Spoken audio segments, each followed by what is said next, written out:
Hello बच्चों, welcome back to class 11th accounts batch. हम लोग बेसिक अकाउंटिंग टर्म्स पढ़ रहे थे और आज हम लोग का 5th लेक्चर है। बच्चों, आज का जो टॉपिक है वो बहुत ही इंपॉर्टेंट और बहुत ही कॉम्प्लिकेटेड है। आप लोग अगर अच्छे से अभी समझ लोगे, नहीं तो बाकी बाद में आपको बहुत दिक्कत होगी अंडरस्टैंडिंग में।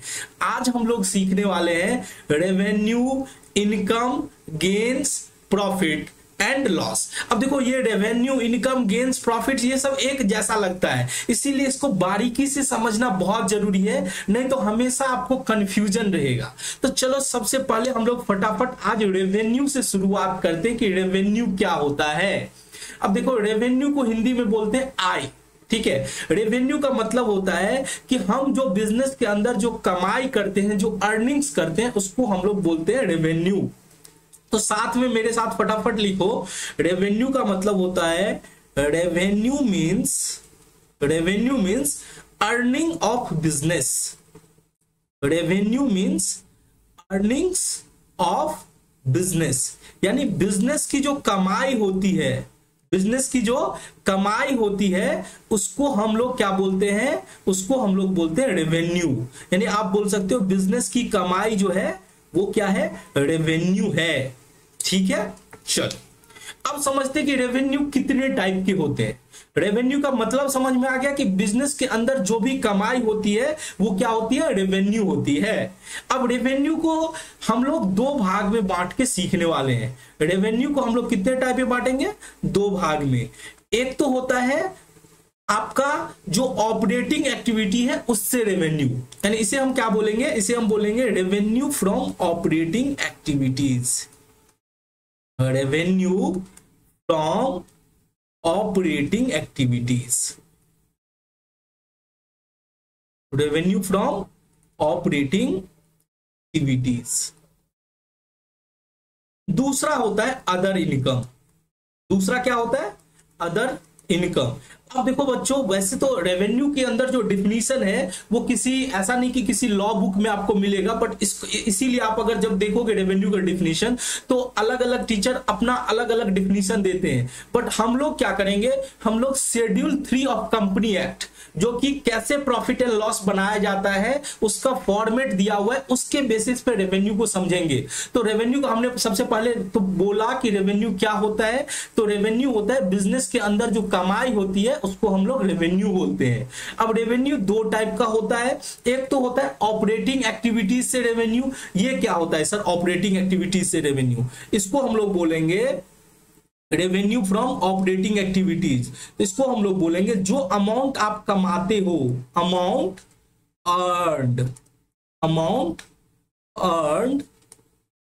फ्रॉम सेल ऑफ गुड्स और सर्विसेज, सेल ऑफ गुड्स और सर्विसेज।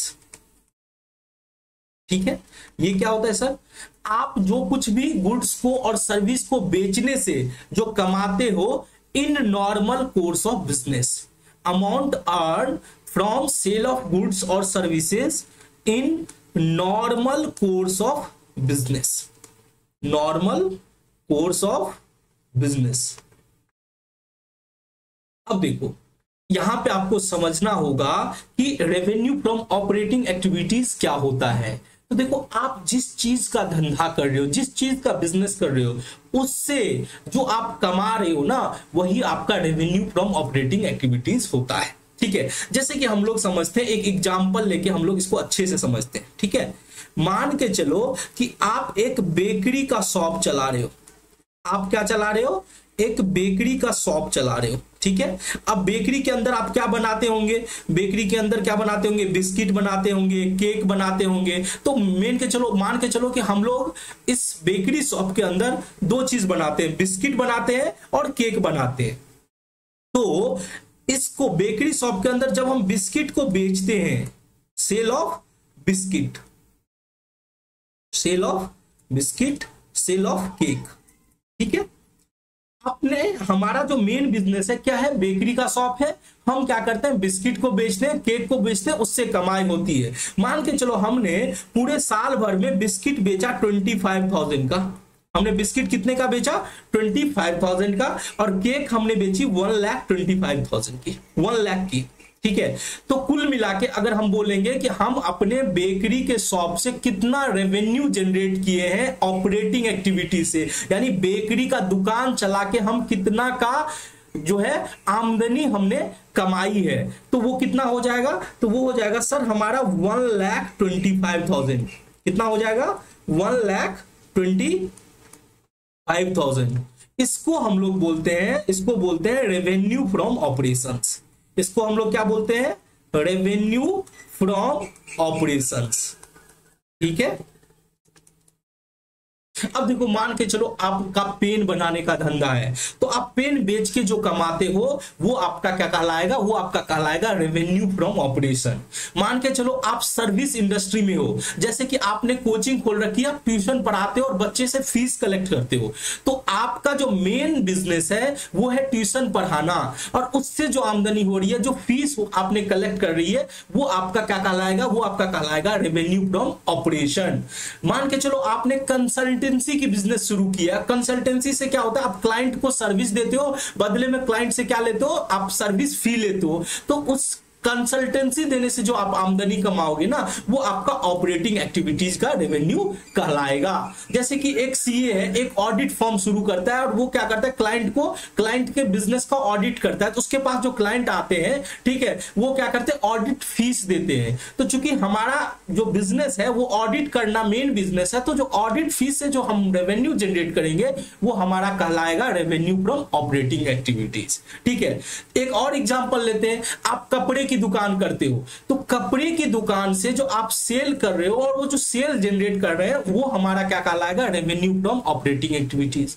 आप फर्नीचर की दुकान कर रहे हो, तो फर्नीचर से जो आप आमदनी कमा रहे हो, वो आपका क्या कहलाएगा? Revenue from operating activities. तो बहुत आसान भाषा में ये बोलेंगे, जिस चीज का धंधा है, यानी जो हम मेन बिजनेस कर रहे हैं, उससे जो आमदनी होगी वो हमारी क्या कहलाएगी? Revenue from operating activities. तो रेवेन्यू के अंदर जो कमाई होती है, मैंने रेवेन्यू का डिफिनीशन क्या लिखाया था? बिजनेस की कमाई। बहुत आसान भाषा में रेवेन्यू क्या होगा? अगर आपको कोई पूछेगा रेवेन्यू क्या होगा, तो आप बोलेंगे जो बिजनेस से हम जो कुछ भी कमा रहे हैं, जो भी अर्निंग्स कर रहे हैं, वो हमारा रेवेन्यू है। फिर उसके बाद आप बताओगे कि रेवेन्यू 2 टाइप का होगा। एक तो हमारा मेन बिजनेस से क्या कमाई हो रहा है, यानी जिस चीज का धंधा कर रहे हैं उससे क्या कमा रहे हैं, उसको हम लोग बोलते हैं रेवेन्यू फ्रॉम ऑपरेटिंग एक्टिविटी, यानी रेवेन्यू फ्रॉम ऑपरेशंस। ठीक है, अब दूसरा बात कर लेते हैं, सर ये अदर इनकम क्या होता है? तो आप इसको ये लिख सकते हो, revenue from non operating activities. इसे हम क्या बोलेंगे? इसे बोलेंगे revenue from non operating activities.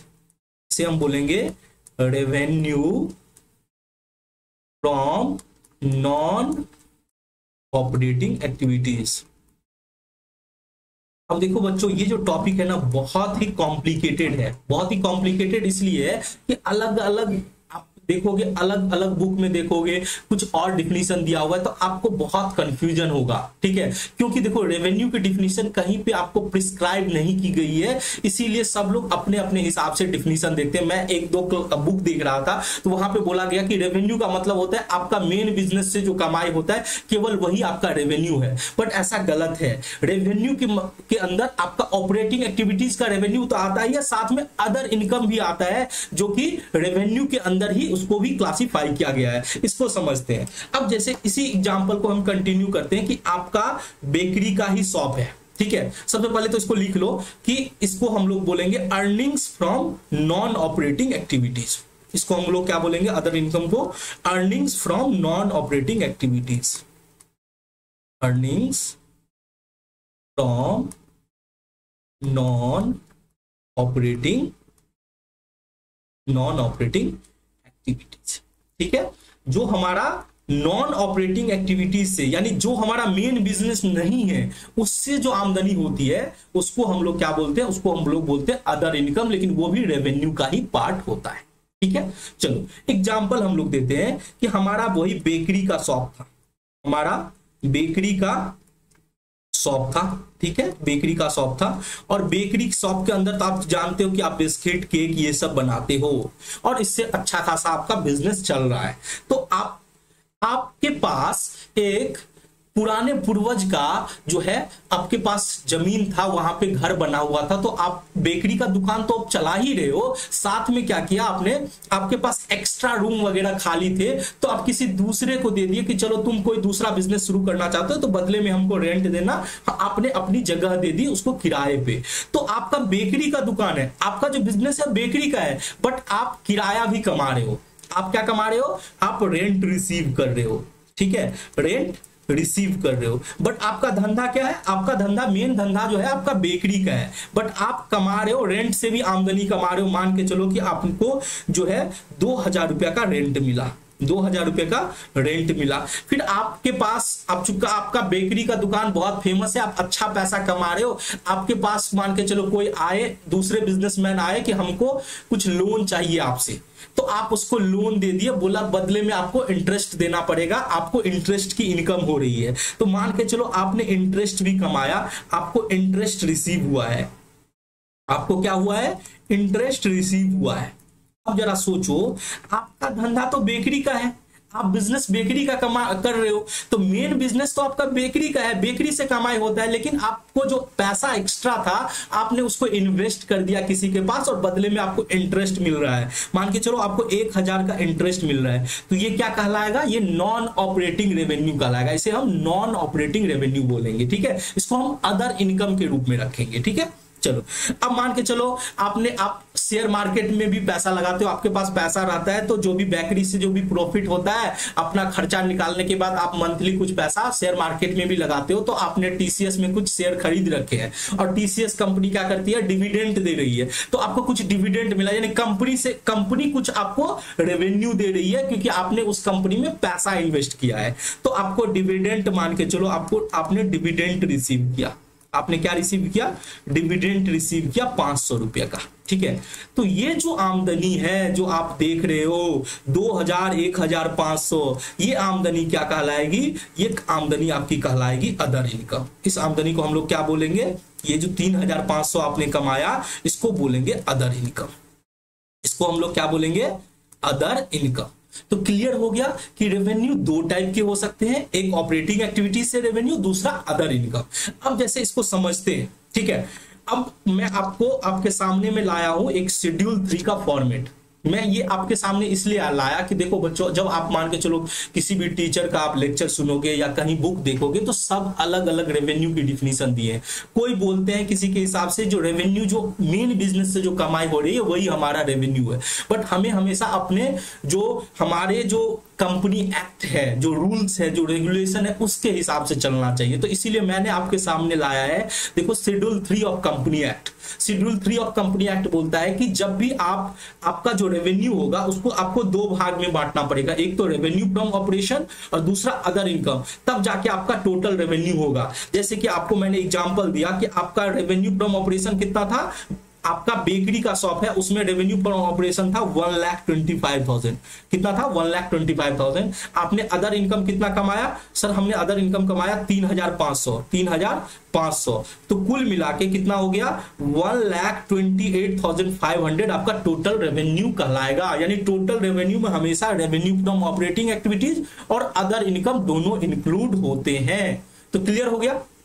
अब सर यहाँ पे आपने समझा तो दिया कि सर बेकरी का शॉप होता और हमें rent receive, interest receive, dividend receive, ये सब हमारा जो है अदर इनकम होगा। बट मान के चलो अगर कोई बैंक है, अगर कोई बैंक है तो उस केस में बैंक का तो काम ही है कि लोगों को लोन देना, ठीक है, एफडी पे इंटरेस्ट देना, ठीक है, लोन देगा तो बदले में इंटरेस्ट रिसीव होगा। तो बैंक और फिनेंशियल इंस्टीट्यूशन के केस में ये जो इंटरेस्ट रिसीव आप देख रहे हो ना, इंटरेस्ट रिसीव, डिविडेंड रिसीव, ये सब उनका ऑपरेटिंग एक्टिविटीज का रेवेन्यू कहलाएगा, ठीक है।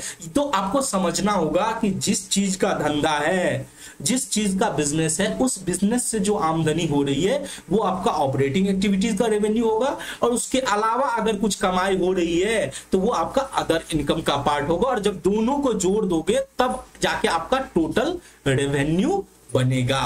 तो आई होप आपको रेवेन्यू में 100% क्लैरिटी हो गया होगा कि रेवेन्यू क्या होता है। बिजनेस की सारी कमाई को हम लोग क्या बोलते हैं, रेवेन्यू बोलते हैं। रेवेन्यू दो टाइप के होते हैं, रेवेन्यू फ्रॉम ऑपरेटिंग एक्टिविटीज, दूसरा होता है अदर इनकम। फिर भी अगर कोई डाउट हो तो आप जरूर कमेंट सेक्शन में पूछना, क्योंकि देखो अभी अगर आपका डाउट क्लियर नहीं होता है तो आगे चल के क्या होगा, वही डाउट बड़ा होता जाएगा और आप उसको छोड़ दोगे। इससे क्या होगा कि आने वाले कॉन्सेप्ट आपको अच्छे से समझ में नहीं आएंगे। ठीक है, चलो बच्चों अब हम लोग बात करते हैं, हमारा दूसरा आज का टॉपिक है वो इनकम। अब इनकम को समझते हैं कि इनकम क्या होता है। तो देखो बच्चों, इनकम को बोलते हैं जो हमने आमदनी की, यानी जो हमने टोटल रेवेन्यू जनरेट किया उसमें से जब आप एक्सपेंसेस को माइनस कर दोगे तो जो नेट बचेगा वही आपका क्या कहलाएगा, इनकम कहलाएगा। तो ये बहुत ही सिंपल है। इनकम को हम लोग बोलेंगे एक्सेस ऑफ रेवेन्यू। हम लोग इसे क्या बोलेंगे, excess of revenue, excess of revenue over expenses, over expenses. ठीक है, यानी रेवेन्यू जो हम कमाए हैं उसमें से एक्सपेंसेस आप अगर माइनस कर दोगे तो जो एक्स्ट्रा आमदनी होगी वही आपका क्या कहलाएगा, इनकम कहलाएगा। ठीक है, अगर हम इसका फॉर्मूला के रूप में अगर इसको बोले कि इनकम का फॉर्मूला क्या होगा तो हम बोल सकते हैं income equal to revenue minus expenses. Income equal to क्या हो जाएगा, रेवेन्यू माइनस एक्सपेंसेस। अब देखो मैं पिछला ही एग्जांपल लेता हूं, पिछला एग्जांपल को ही कंटिन्यू करते हैं कि आपका बेकरी का शॉप था और आपने टोटल रेवेन्यू कितना कमा रखे थे सर, टोटल रेवेन्यू हमारा हुआ था 1,28,500। ठीक है, हमारा टोटल रेवेन्यू, तो टोटल रेवेन्यू के अंदर जो है ऑपरेटिंग एक्टिविटीज का रेवेन्यू और अदर इनकम दोनों इंक्लूड होता है। तो हमारा टोटल रेवेन्यू था 1,28,500 और बिजनेस के अंदर हमारा जो टोटल खर्चा हुआ, यानी बेकरी को बनाने में, बेकरी का जो बिस्किट बनाने में, केक बनाने में, स्टाफ को सैलरी दिए, अगर मान के चलो वो दुकान रेंट पे था तो रेंट दिए, बिजली बिल दिए, ये सब मिला के हमने लास्ट क्लास में बात कर रखी थी कि एक्सपेंसेस क्या होता है, कितने टाइप के होते हैं। तो आपने देखा था कि एक्सपेंसेस दो टाइप का होता है, डायरेक्ट एक्सपेंसेस और इनडायरेक्ट एक्सपेंसेस। तो दोनों खर्चा मिला के बिजनेस में जो हमारा डायरेक्ट एक्सपेंसेस था, यानी बेकरी में जो एक्चुअल खर्चा लगा था, आप बोल सकते हो बिस्किट केक सबको बनाने का खर्चा, फिर उसको बेचने तक का जो खर्चा जो है वो टोटल खर्चा को लेंगे और मान के चलते कि हमारा टोटल एक्सपेंसेस जो आया था वो आया था 60,000।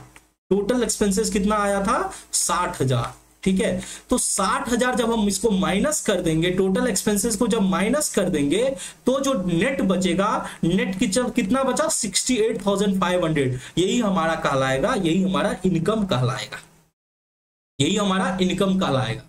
बट सर क्या होगा अगर इनकम माइनस में चला गया, सर अगर इनकम माइनस में होता है, ठीक है, अगर आपका नोट लिख लो, note if income is in minus, अगर आपका इनकम जो है निगेटिव है, इफ इनकम इज निगेटिव, अगर मान के चलो 1,28,500 हमने टोटल रेवेन्यू जनरेट की और हमारा खर्चा 1,30,000 हो गया। ठीक है, उस केस में अगर इनकम निगेटिव हो जाता है तो इट मींस क्या हुआ कि हमने लॉस कर किया है। इट मींस क्या हुआ, लॉस। अगर इनकम निगेटिव है इसका मतलब क्या है, वो हमारा लॉस है। तो क्लियर हो गया कि इनकम क्या होता है, इनकम होता है excess of revenue over expenses. तो आप इसे इस तरह से भी आप बोल सकते हो इनकम को कि आपने जो नेट अमाउंट अर्न किया, नेट अमाउंट मैं लगा रहा हूं, रेवेन्यू में मैंने क्या बोला था कि टोटल अमाउंट अर्न, नेट का मतलब हुआ कि आप अपने अर्निंग में से खर्चा अगर जब घटा देते तो वो नेट अर्निंग होता है। तो आप इसे बोल सकते हो net earnings of the business. हमारा जो नेट अर्निंग होता है, यानी खर्चा घटाने के बाद जो हमारा अर्निंग होता है वो हमारा क्या कहलाएगा बच्चों, वो हमारा इनकम कहलाएगा।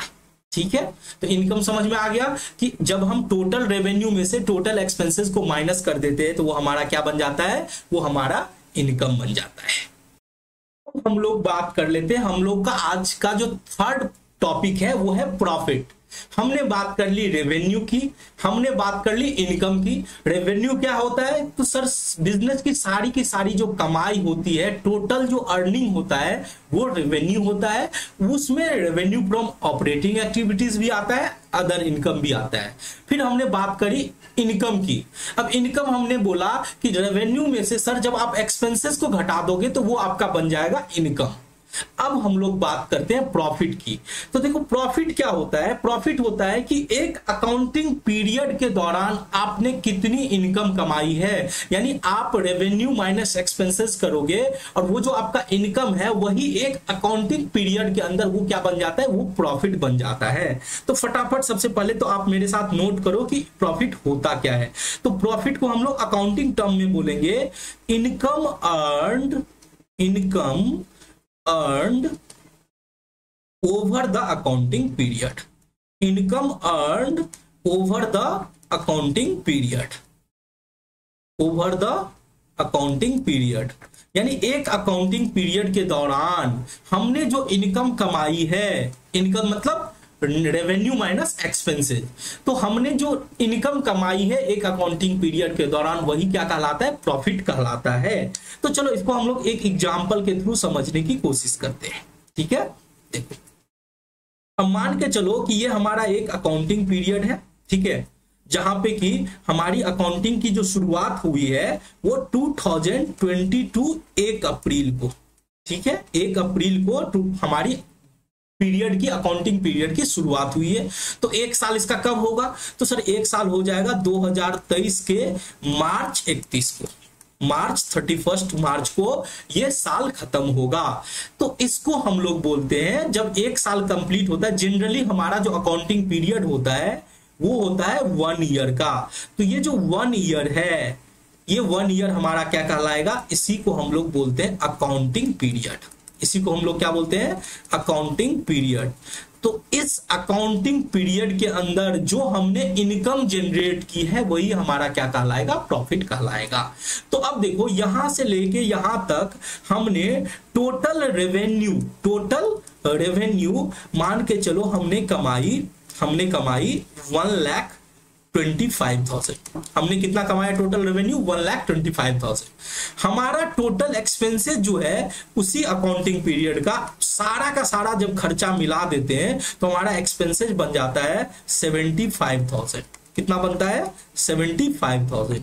तो फटाफट बताओ कि हमारा उस अकाउंटिंग पीरियड के दौरान हमारा इनकम क्या कहलाएगा?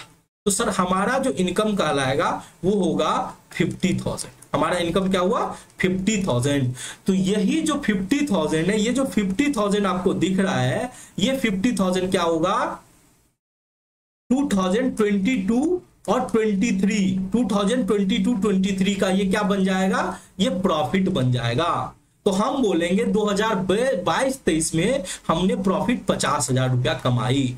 यानी आप इनकम को प्रॉफिट के साथ कभी कभी इंटरचेंजेबल कर सकते हो, इंटरचेंज कर सकते हो, बट आपको समझना होगा इनकम एक टर्म है, ठीक है, जो कि बताता है कि रेवेन्यू हमने कितना कमा रखी है, हमने एक्सपेंसेस कितना कमा रखी है, उसका डिफरेंस निकाल लो तो ये इनकम हो जाएगा। बट वही इनकम जब एक अकाउंटिंग पीरियड का बात करता है कि हमने एक अकाउंटिंग पीरियड में कितना इनकम कमाया, तो वो हमारा क्या बन जाता है? वो हमारा प्रॉफिट बन जाता है। तो आई होप आपको समझ में आ गया होगा प्रॉफिट क्या हुआ। बट सर वही उसी केस में अगर हम बोल दे कि लॉस का मतलब क्या हुआ, तो लॉस का मतलब हुआ कि वो जो इनकम जब नेगेटिव में बन जाएगा, यानी हमारा रेवेन्यू कम हो जाएगा और एक्सपेंसेस ज्यादा हो जाएगा, तो उसी को हम लोग क्या बोलेंगे? उसी को हम लोग लॉस बोलेंगे। ठीक है, चलो अब हम लोग बात कर लेते हैं बच्चों की प्रॉफिट कितने टाइप का होता है। ठीक है, जब आगे चल के आप पढ़ोगे, जब धीरे धीरे जब आप फिनेंशियल स्टेटमेंट बनाना सीखोगे, जब आप चैप्टर पढ़ोगे फिनेंशियल स्टेटमेंट, तो आपको समझ में आएगा कि प्रॉफिट को भी 2 भाग में बांटा गया है। तो उसको हम जस्ट एक बेसिक आइडिया ले लेते हैं। देखो इस चैप्टर को मैं बहुत ही डिटेल में पढ़ा रहा हूं, मैं चाहता तो 2 से 3 क्लास देके इस चैप्टर को कंप्लीट कर सकता था, बस बेसिक में बता देता कि क्या होता है, छोटा छोटा एक्सप्लेन आराम से करके निकल जाता, बट मैं चाहता हूं कि आप बेसिक अकाउंटिंग टर्म्स को बहुत ही अच्छे से थोड़ा समय देके सीखो। इससे फायदा क्या होगा कि आगे के जितने चैप्टर्स होंगे ना वो बहुत आसान लगेंगे और अच्छे से आपको समझ में आएगा, क्योंकि आपको हर टर्म्स अच्छे से पता है। इसीलिए हर एक टर्म्स को आपको बहुत ही ध्यान से, बहुत ही सावधानी से सीखना है। ठीक है, चलो तो अब हम लोग बात करते हैं बच्चों कि हमारा जो प्रॉफिट है वो कितने टाइप का, हम कितने भाग में प्रॉफिट को बांट सकते हैं। तो देखो हम प्रॉफिट को बांटेंगे दो टाइप में। प्रॉफिट को हम कितने भाग में बांटेंगे? दो भाग में हम प्रॉफिट को बांट के हम लोग सीखेंगे। एक तो हमारा हो जाएगा ग्रॉस प्रॉफिट, एक को हम लोग क्या बोलेंगे सर? एक को हम लोग बोलेंगे ग्रॉस प्रॉफिट। एक तो हमारा प्रॉफिट होता है जिसको हम बोलते हैं ग्रॉस प्रॉफिट। तो देखो बच्चों, जब आप प्रॉफिट की बात करो तो आप लॉस भी साथ में समझते जाना कि अगर निगेटिव में आता है तो वो हमारा लॉस होगा, यानी इसको हम ग्रॉस लॉस बोल देंगे। ठीक है, तो जिस तरह से प्रॉफिट को दो भाग में बांट रहे हैं उसी तरह से लॉस भी दो टाइप का होगा। एक तो ग्रॉस लॉस हो जाएगा और दूसरा हो जाएगा, जिस तरह से यहाँ पे प्रॉफिट का दूसरा पार्ट होता है नेट प्रॉफिट। एक पार्ट तो ग्रॉस प्रॉफिट हो गया, दूसरा पार्ट हो गया नेट प्रॉफिट। दूसरा पार्ट हो गया नेट प्रॉफिट। तो लॉस में क्या हो जाएगा? एक ग्रॉस लॉस हो जाएगा, दूसरा नेट लॉस होगा। इसको पहले समझते हैं, उसके बाद हम लोग लिखेंगे। अब जरा सावधानी से समझो। देखो, जब आप कोई धंधा करते हो, ठीक है, तो आपको देखना होगा, एक तो होता है कि आप उस धंधे से कितना प्रॉफिट कमाए। ठीक है, उसको बोलते हैं ग्रॉस प्रॉफिट। ठीक है, जैसे कि आपका मान के चलो एक फर्नीचर का दुकान है, फर्नीचर का दुकान है, तो बहुत आसान भाषा में हम बोलेंगे कि फर्नीचर आपने कितने में बेचा, फर्नीचर आपने कितने में बेचा और फर्नीचर बनाने की क्या लागत आई। ठीक है, फर्नीचर को बनाने की क्या लागत आई। मान के चलो आपने 1 लाख की फर्नीचर बेचा और फर्नीचर को बनाने में जो खर्चा आया, जिसको हम लोग एक्सपेंसेस चैप्टर, जब हमने लास्ट क्लास में पढ़ा था तो हमने बताया था दो टाइप के खर्चे होते हैं। एक तो होता है डायरेक्ट खर्चा जो कि सीधे बिजनेस से जुड़ा हुआ होता है, जैसे फर्नीचर को बनाने का खर्चा। तो मान के चलो आपको फर्नीचर आपने बनाया 50,000 में, आपने फर्नीचर को बेचा 1 लाख में और फर्नीचर आपने बनाया 50,000 में। तो ये जो डिफरेंस है ना, वो 50,000 आपका ग्रॉस प्रॉफिट कहलाएगा। आपने क्या किया? आप रेवेन्यू फ्रॉम ऑपरेटिंग एक्टिविटीज, उसमें से जब आप डायरेक्ट एक्सपेंसेस को घटा देते हो तो वो आपका क्या बन जाता है? Gross profit. फिर उसके बाद क्या होता है कि केवल आपको फर्नीचर बनाने तक का खर्चा आपने डायरेक्ट एक्सपेंसेस में लिया, उसके अलावा भी बहुत सारे खर्चे होते हैं। जैसे आप फर्नीचर का बड़ा सा आपका शोरूम है तो आपको बेचना है, बेचने के लिए आपको एडवर्टीजमेंट करना होगा, आपको स्टाफ को सैलरी देनी होगी, ऑफिस से रिलेटेड खर्चा, जो कि एक तो हुआ फर्नीचर बनाने का खर्चा और दूसरा हुआ उसके बाद का खर्चा, जो बेचने का खर्चा किए, हमने ऑफिस रखा, हमने अकाउंटिंग करी, तो ये सब का खर्चा जो होता है उसको इनडायरेक्ट एक्सपेंसेस बोलते हैं। तो जब आप इनडायरेक्ट एक्सपेंसेस को भी माइनस करोगे और अदर इनकम, मान के चलो आपने फर्नीचर के साथ साथ आपका कुछ दूसरा कमाई भी हो रहा है, जैसे मैंने बताया आपको डिविडेंड मिल रहा है, आपको रेंट रिसीव हो रहा है या कोई दूसरा इनकम हो रहा है, तो उसको भी जोड़ देते हो और इनडायरेक्ट एक्सपेंसेस को जब माइनस कर देते हो तो जो नेट रिजल्ट होता है ना, वो आपका नेट प्रॉफिट कहलाता है। अगर आपको बोला जाएगा एक्चुअल प्रॉफिट क्या है, तो वो आपका नेट प्रॉफिट ही आपका एक्चुअल प्रॉफिट है। ग्रॉस प्रॉफिट तो बस आपको समझने के लिए बताया कि आपका धंधा से कितना प्रॉफिट हुआ है। देखो आपको समझ में अच्छे से आ रहा होगा। तो सबसे पहले हम ग्रॉस प्रॉफिट निकालना सीखते हैं कि ग्रॉस प्रॉफिट हम कैसे निकालेंगे। तो देखो बच्चों, रेवेन्यू में से जब आप डायरेक्ट एक्सपेंसेस को घटाओगे, रेवेन्यू फ्रॉम ऑपरेटिंग एक्टिविटीज में से, revenue from operating activities, revenue from operating activities, उसमें से क्या करोगे आप? लेस करोगे। रेवेन्यू फ्रॉम ऑपरेटिंग एक्टिविटीज में से क्या करोगे? लेस करोगे आप direct expenses. Revenue from operating activities में से आप क्या लेस करोगे? आप लेस करोगे डायरेक्ट एक्सपेंसेस। तो जब आप डायरेक्ट एक्सपेंसेस को माइनस कर दिए तो जो रिजल्ट आया वही आपका क्या कहलाएगा? वही आपका ग्रॉस प्रॉफिट कहलाएगा। तो जो भी आपका रेवेन्यू फ्रॉम ऑपरेटिंग एक्टिविटीज था, मान के चलो 1 लाख रुपया है, उसमें से 1 लाख रुपया मान के चलता हूं, 1 लाख रुपया हमारा रेवेन्यू फ्रॉम ऑपरेटिंग एक्टिविटी है, उसमें से हम डायरेक्ट एक्सपेंसेस माइनस कर दिए 50,000। तो जो हमारा प्रॉफिट बचा वो हमारा जो 50,000 जो हमारा बचा, इसी को हम लोग क्या बोलेंगे बच्चों? इसी को बोलेंगे ग्रॉस प्रॉफिट।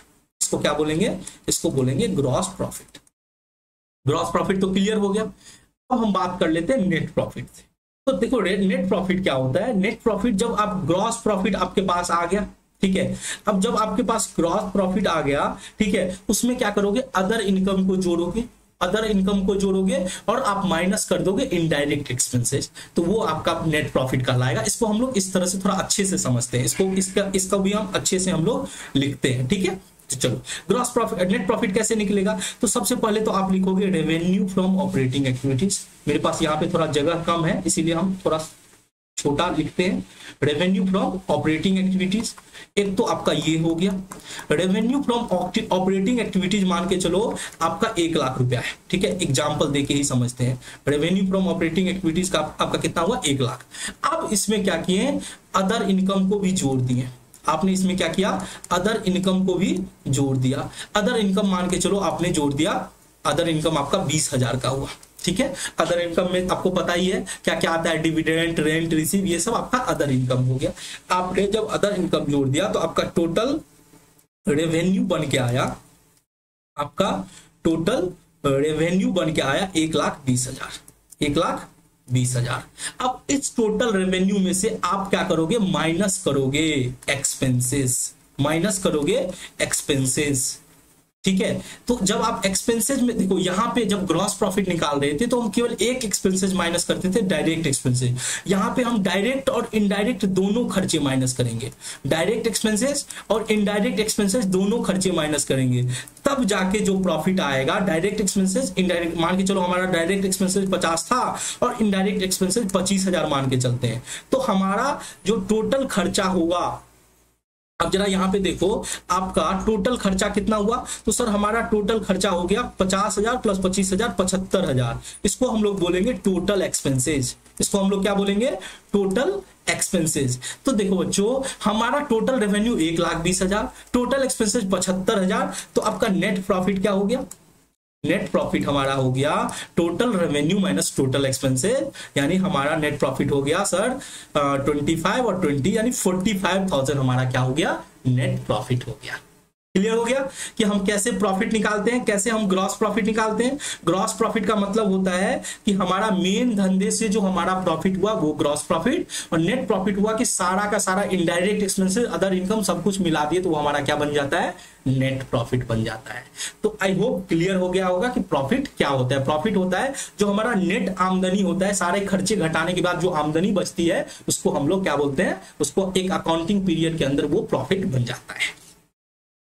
अब हम लोग बात कर लेते हैं बच्चों लॉस। तो लॉस ऑलरेडी आपने समझ लिया कि लॉस क्या होता है, जब आपका टोटल एक्सपेंसेस, जब आपका टोटल एक्सपेंसेस टोटल रेवेन्यू से ज्यादा हो जाता है, टोटल एक्सपेंसेस जब आपका टोटल रेवेन्यू से ज्यादा हो जाता है तो वही बन जाता है आपका लॉस। टोटल रेवेन्यू से ज्यादा बन जाता है तो वही आपका क्या बन जाता है, वही आपका लॉस बन जाता है। मैंने ये भी बात कर रखी कि जब आपका इनकम निगेटिव में हो, जब आपका इनकम निगेटिव में हो तो फिर उसी को हम लोग क्या बोलते हैं, उसी को हम लोग बोलते हैं लॉस, ठीक है।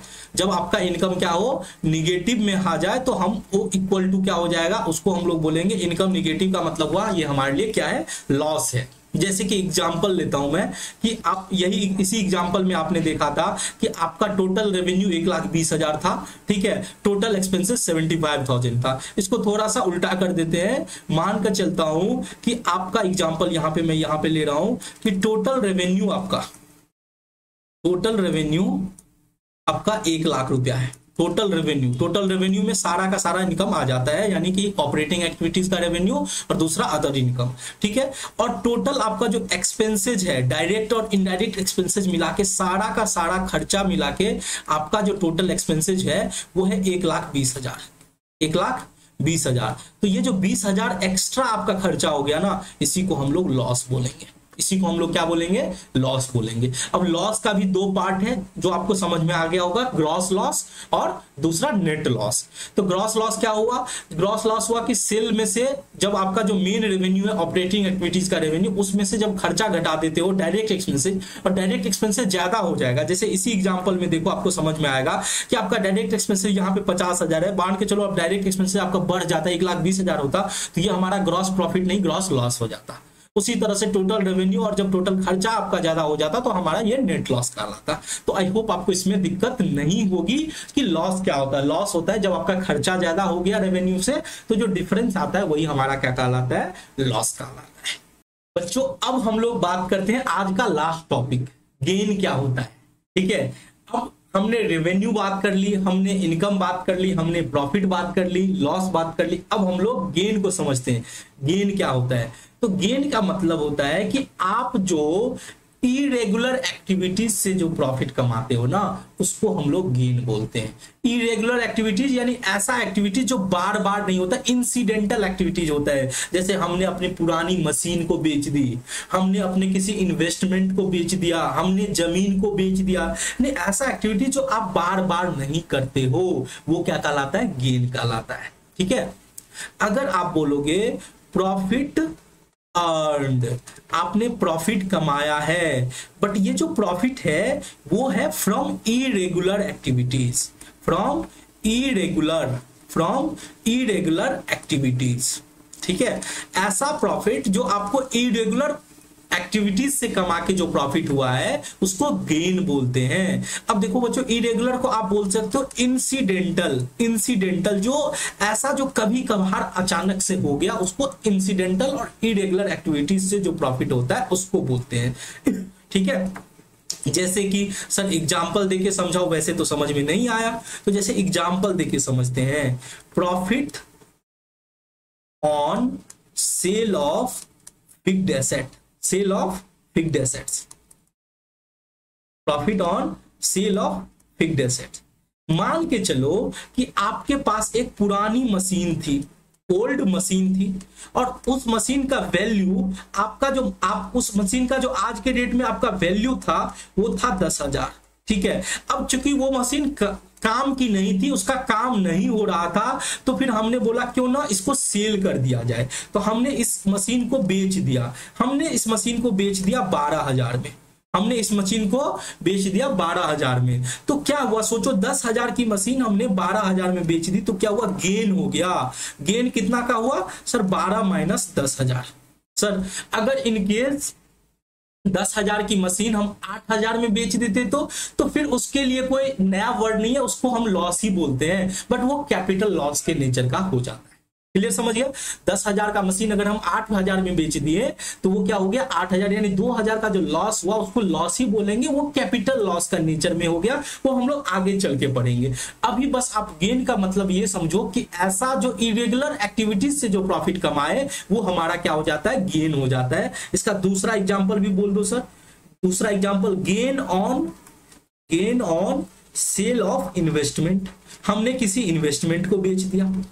ठीक है। हमने कोई इन्वेस्टमेंट कर रखी थी, उसको बेच दिया, तो वो गेन कहलाएगा। अगर हमने फायदे में बेचा तो वो हमारा क्या बन जाएगा? गेन बन जाएगा। अब इसकी खास बात क्या है, जो मैं आपको एक बोनस पॉइंट आपको समझा रहा हूं, जो कि जनरली आपको समझ में नहीं आता अगर आप बुक से पढ़ते। तो इसका बोनस पॉइंट ये है कि गेन जो है हमारे अदर इनकम के अंडर इंक्लूड होता है। यानी हम लोग ये बोलेंगे कि gain included in other income, gain included in other income. ठीक है। ये क्या बोल रहे हो सर? अब देखो, जैसे मैंने आपको रेवेन्यू पढ़ाया था, ठीक है, तो रेवेन्यू के बारे में मैं आपको यहाँ पे शेड्यूल दिया था कि रेवेन्यू फ्रॉम ऑपरेशन और अदर इनकम मिलाते हैं तो टोटल रेवेन्यू होता है। तो इसी अदर इनकम के अंदर गेन भी शामिल होता है। यानी आप बोल सकते हो कि जो सारा का सारा जो गेन है वो रेवेन्यू के अंदर ही कवर होता है। ठीक है।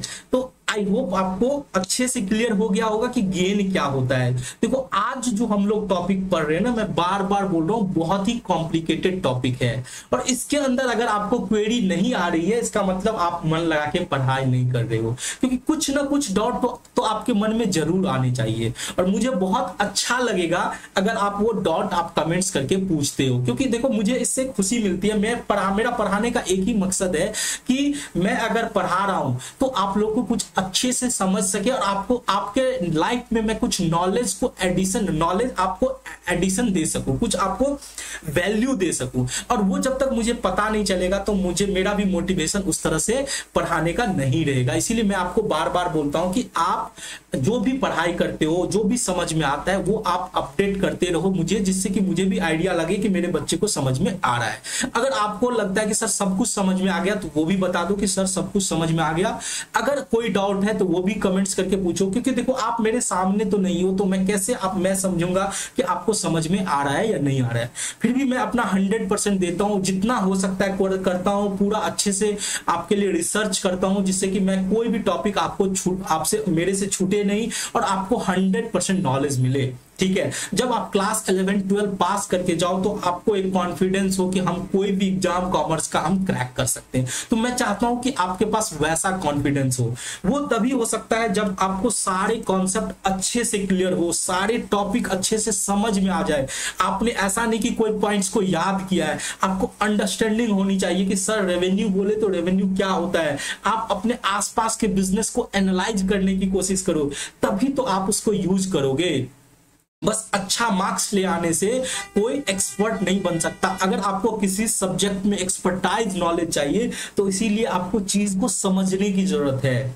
अब देखो जितना टॉपिक मैंने पढ़ाया, मैं चाहता हूं उसको 5 मिनट के अंदर बता देता कि रेवेन्यू क्या होता है। रेवेन्यू मतलब टोटल इनकम जो आप कमाते हो बिजनेस के अंदर, वो आपका टोटल रेवेन्यू हो गया।